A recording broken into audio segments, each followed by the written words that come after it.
Hello, I'm Bernard Hickey from interest.co.nz and welcome to 90 at 9. This is your morning briefing where you get everything you need to know in 90 seconds at 9 o'clock, starting now with news that Frankenstorm Sandy has caused around about 20 billion US of damage, according to insurance assessors.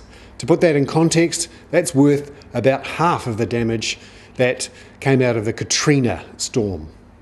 The cost to the US economy, around about 0.1 to 0.2% of GDP, that's the estimate.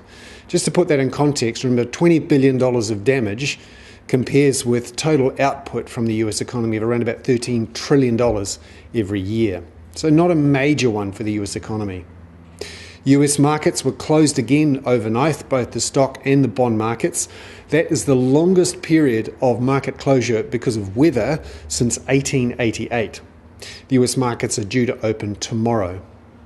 Meanwhile, in Asia, the Bank of Japan has announced more money printing.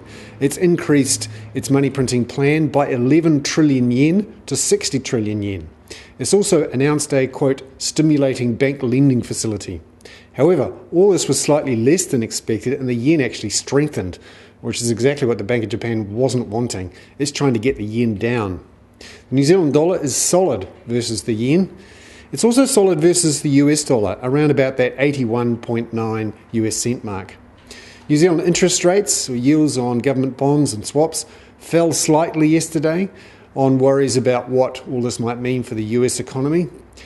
Markets are saying there's a 75% chance of an OCR cut by mid-next year. However, Graham Wheeler, the new Reserve Bank governor, certainly wasn't talking about that in his recent speeches. He seems more of a hawk than Alan Bollard. I'm Bernard Hickey. That was 90 at 9 from interest.co.nz.